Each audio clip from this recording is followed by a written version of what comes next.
everyone, welcome back to Biophilia, your very own study mate.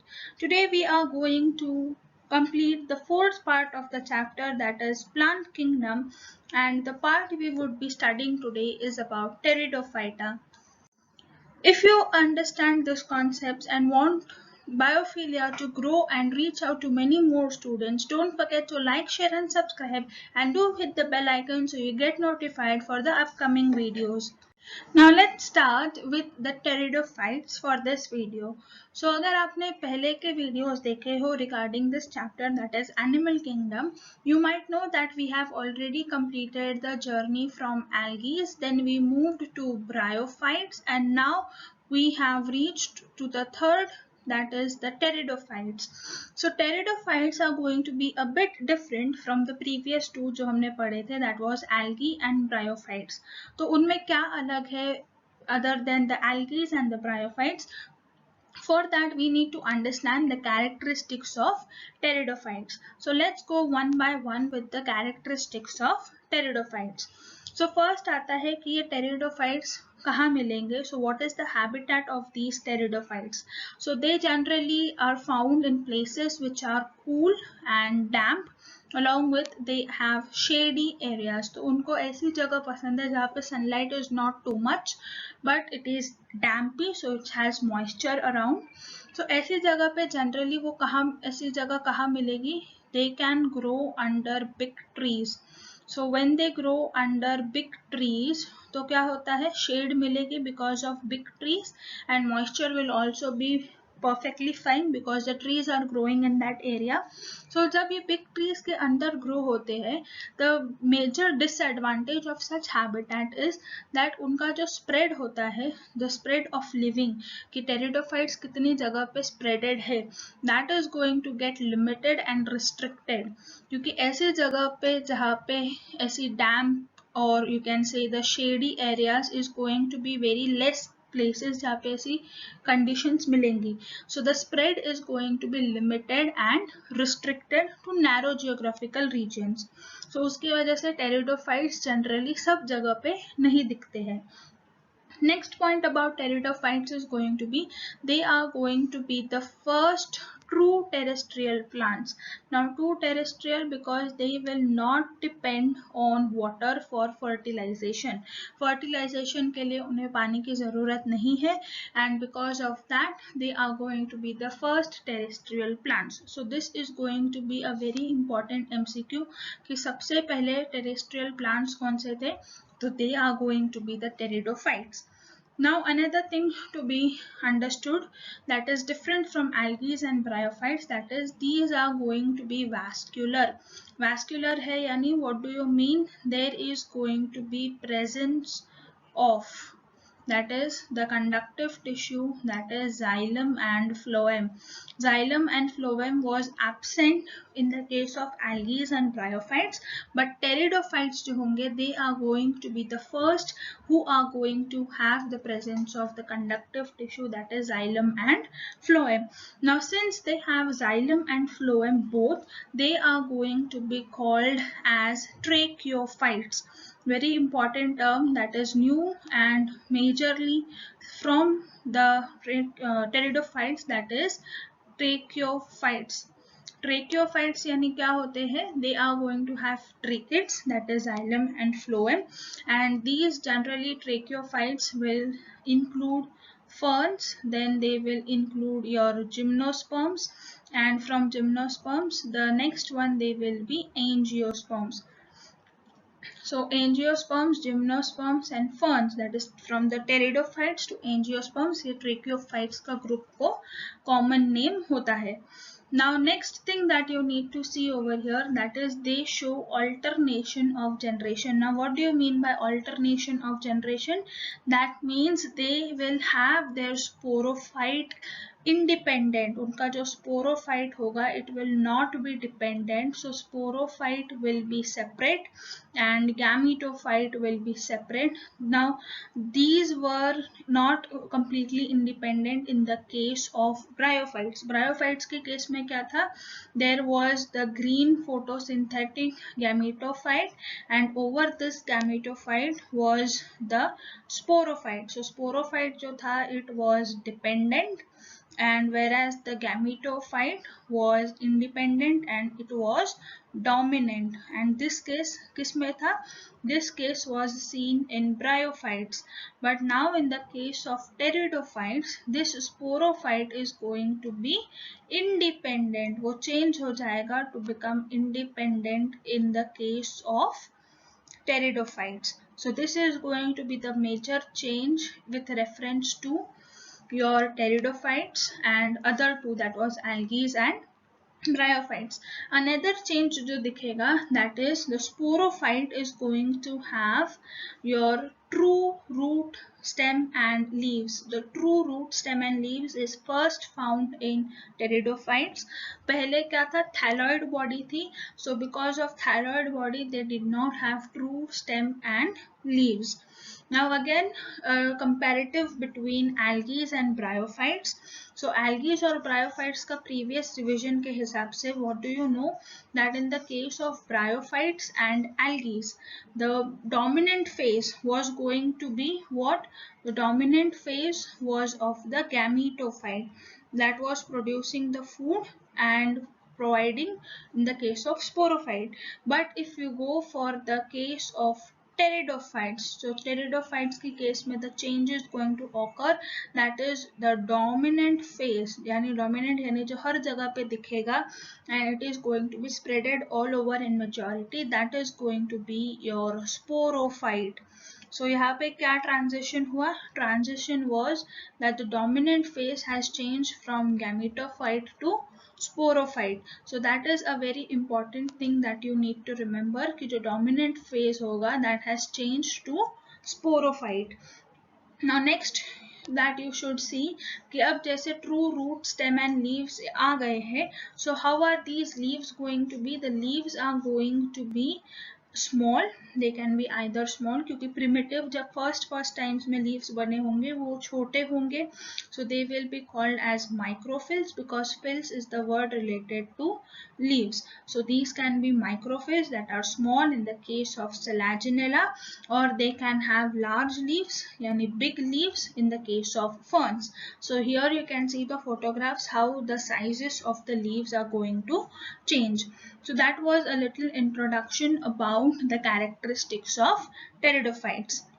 Moving ahead, कि जो leaves हमने देखे थे like microphyls and macrophyls, now there are going to be young leaves. So young leaves जो नए grow हो रहे हैं onto the pteridophytes, generally the leaves are going to be seen on the sporophyte. Now why on the sporophyte? Because it is going to be the dominant structure that is going to be seen in the case of pteridophytes.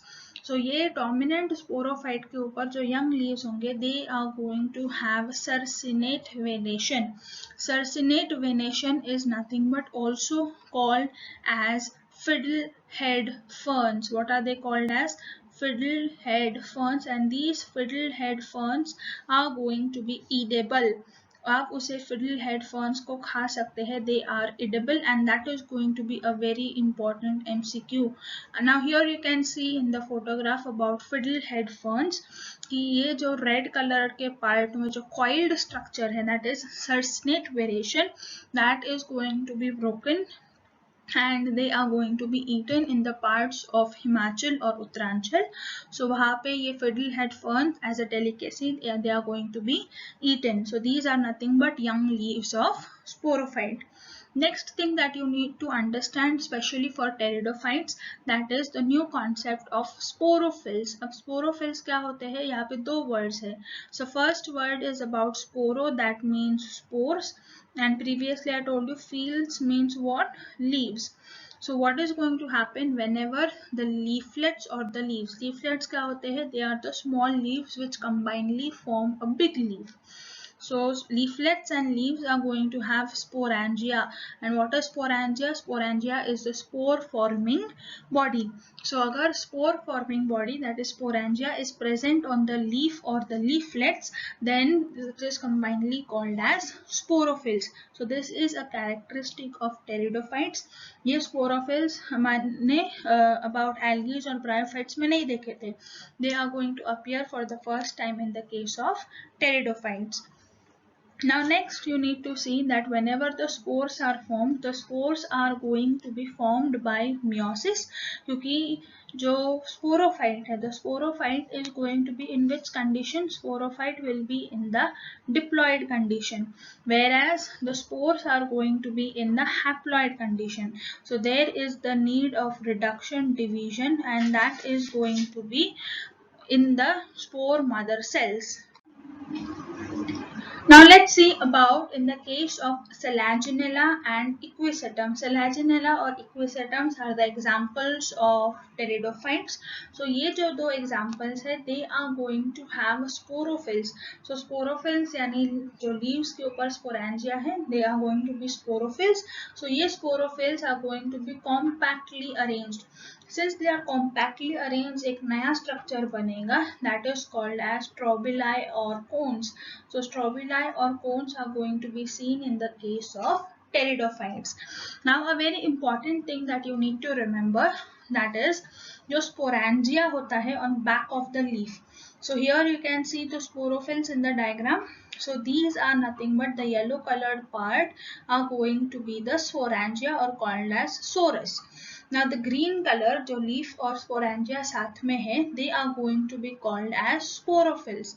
So that is clear. Now if sporophylls are going to have some cover, now if they have the cover on the spores, spores के ऊपर अगर cover आ जाए तो उसे क्या बोलेंगे? Cover on the spores is going to be called as indusium. What is it going to be called? It is going to be called as indusium. So indusium is going to be a very important MCQ point of view. कि covers on the spores are going, not exactly spores, but covers on sporangia. So sporangia के ऊपर अगर covering है, so it is going to be called as the indusium. और ये sporangia कहाँ present होंगे? On the leaves or leaflets, making the sporophylls. So that was a little thing that you need to remember, क्योंकि indusium बहुत बार MCQs में ये term दिखता है. So over here important, that was fiddlehead ferns which are edible and the indusium. Now let's see, जो हमने spores देखे थे, वो spores जो होते हैं, the spores can either be same or they can be different. Now if they are same, they are going to be called as homosporous, and if they produce different, then they will be called as heterosporous. So homosporous जो होते हैं, these are nothing but the plants with a single type of spore production. अगर single type of spore production होगा, that means what is going to be the case? There can be either female or only male spores that are formed. So single type, male female ऐसा differentiation नहीं होगा, and there will be forming of bisexual gametophyte. So examples हो सकते हैं, that is Lycopodium and Dryopteris. Heterosporous है, यानी there will be two different types of spores that are formed. So they will be having two types of spores produced by a single sporophyte. So differences कहाँ आते हैं? On the size, that is microspore and macrospore. So because there are two differences, so जो gametophyte बनेगा वो कैसे होगा? Unisexual होगा. So only one gender or one type of gametophyte is going to be formed. So यहाँ पे male या female is going to be separate, or not male or female, you can understand it by the size. So example जो होगा, that is Selaginella, Salvia and Marsilea. So this was about the types of spores, that is if they are same or different in the majority of size.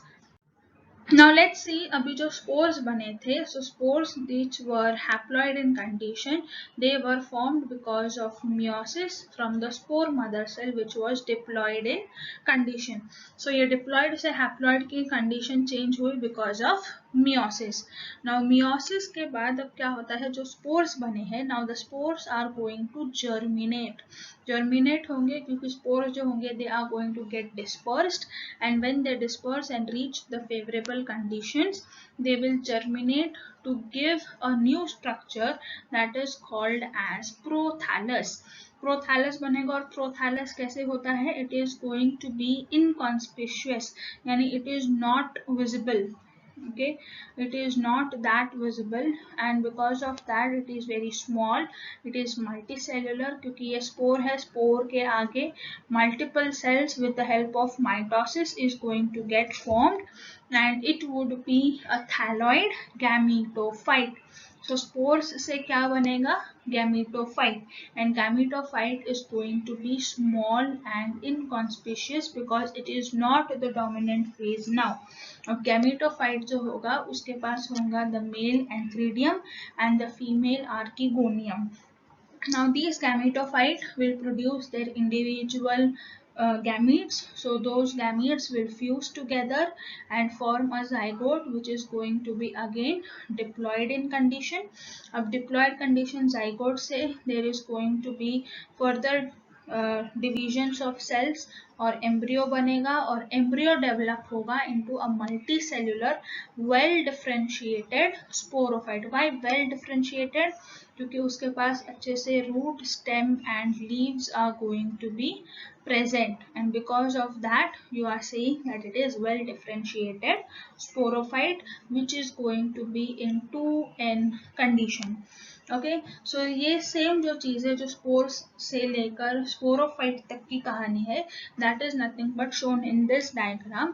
कि first of all there is going to be a mature sporophyte which is diploid in condition. Diploid condition में this is going to be the dominant phase of pteridophytes. Dominant phase है, ये बहुत बड़ा होगा, and it is going to form the spores बना लिए, spores are going to get dispersed. Now when the spores are going to get dispersed from the sporangium, they are going to undergo mitosis and form the gametophyte. अब gametophyte, now if you compare these two, what is going to happen? You can see that how the gametophyte is small. The gametophyte is small, it is inconspicuous, and it is going to be a bit smaller and less dominant. जबकि जो sporophyte है, that is big and it is very well visible. So that is a little difference that comes with the help of algae and bryophytes. Pteridophytes में dominant कौन होगा? Sporophyte. Now the gametophyte will have the female and the male, that is archegonium and the antheridium. They will produce their gametes, that is sperm and ovule. They are going to fuse together and form a diploid zygote. अब diploid zygote के अंदर होगा mitosis, and there will be formation of the another sporophyte. So यहाँ पे if you can see, I'll try to highlight with another color. So blue color से जो है, it is going to be the embryonic sporophyte. This is immature sporophyte, or you can say okay, immature is going to be the right word. So it is immature sporophyte which is going to develop and mature.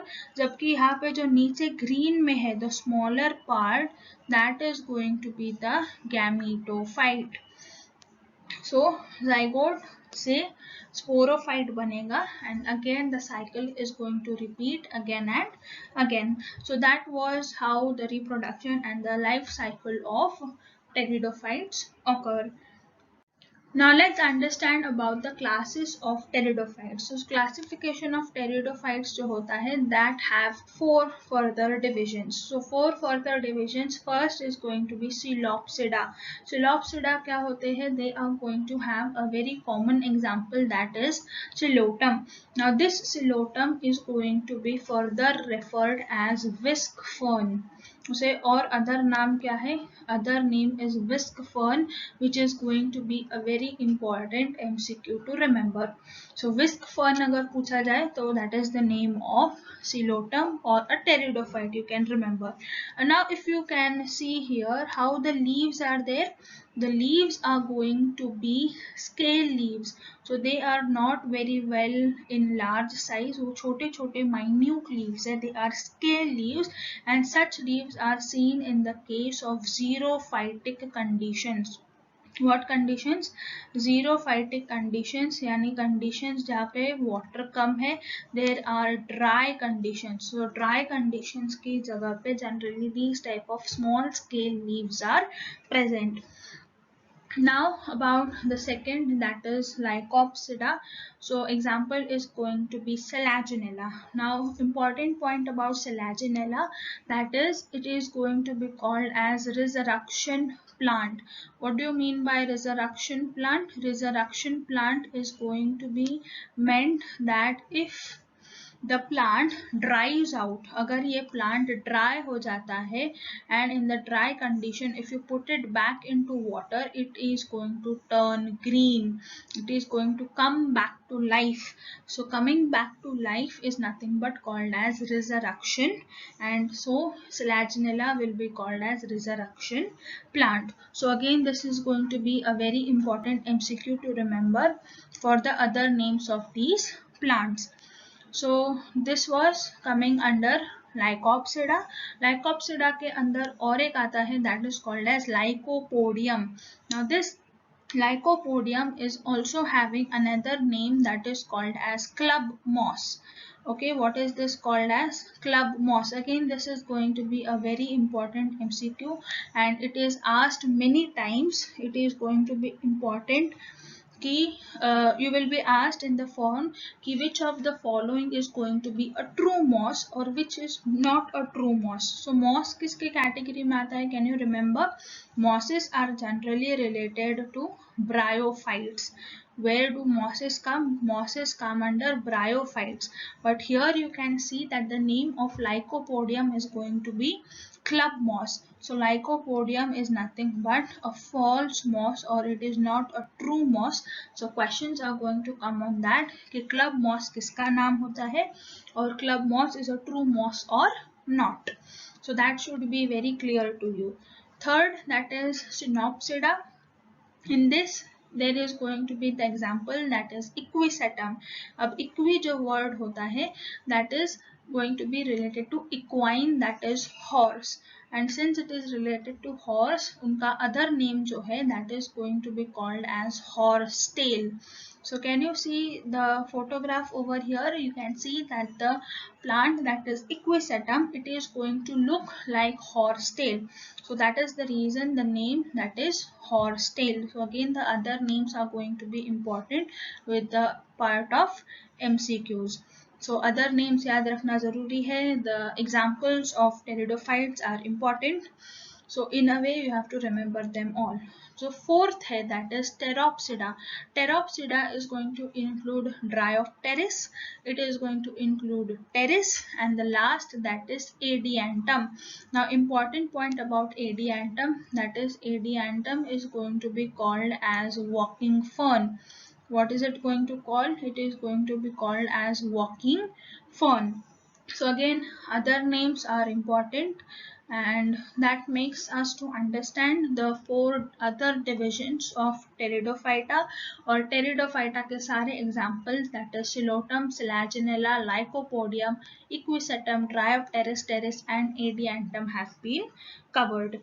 So that was about the classification of Pteridophyta. Now let's see about the economic importance of Pteridophyta. So Pteridophyta जो होते हैं, these are going to be the plants which have the ability to even grow on the hill slopes. अब hill slopes के ऊपर grow हो सकते हैं because they are going to have roots. They have roots which are stronger in structure. तो hill slopes के ऊपर they can easily have their grip, and because of that they will prevent soil erosion. Then these pteridophytas, so one example that I told you, that was Dryopteris. So Dryopteris में से we are going to get a anti-helminth drug. So helminth is going to be a organism. So against that organism, like जो worms हो जाती है, so the worms ascaris, so if that ascaris are going to grow into your intestines, so in that case anti-helminth drugs are going to be given, which are obtained from Dryopteris. The third importance for pteridophytas, that is the ferns. So ferns are going to be ornamental plants, and these ornamental plants, because they have very delicate leaves, and because of delicate leaves वो बहुत सुंदर दिखते हैं, and that is the reason people like to have them in their homes. Next is going to be a water fern, that is Marsillia. Marsillia is a water fern which can be used as food because it is going to have starch. So here you can see how the Marsillia leaves look like. So these are going to be 4 leaves attached together. So that is Marsillia. So Marsillia के जो plant है उसमें starch होता है, and because of starch people can eat it. Then Equisetum. So Equisetum, again it was called as a revision just for it was horsetail. So horsetail या Equisetum के जो stems होते हैं, the stems are going to be very pointed, very sharp, and they will be having a lot more strength. Because of that, they are going to be used in scouring, that is cleaning of utensils. So the scrubber चाहिए to clean the utensils, right? That ability has in the stems. So generally in the tribal people or in the villages where there is no availability, or in olden days, they used to use this Equisetum stems for the purpose of cleaning of utensils and even for polishing metals. So you can imagine polishing metals, वो इतना it should be so powerful that to just rub that metal and use it as polishing. So with that you can understand कि Equisetum के stems are going to be so strong enough for the polishing and the cleaning purposes. So that was all about Pteridophyta. So Pteridophyta के हमने characteristics देखे, we saw about the further classification of Pteridophyta, the examples, the other names, and even the economic importance of Pteridophytas. So that was everything about Pteridophyta. So that was all about pteridophytes. We have also covered other videos on this channel on those chapters, that is for algae, bryophytes, and now we have covered for pteridophytes. अगला video जो आएगा, that will be based on gymnosperms. So that would be covering again one more part of this chapter. So we will come back soon with the next part. Till then you have to like, share and subscribe, and do hit the bell icon so that you get notified for the video on gymnosperms. Till then, keep smiling, keep studying hard. Meet you in the next video. Bye bye. Thank you.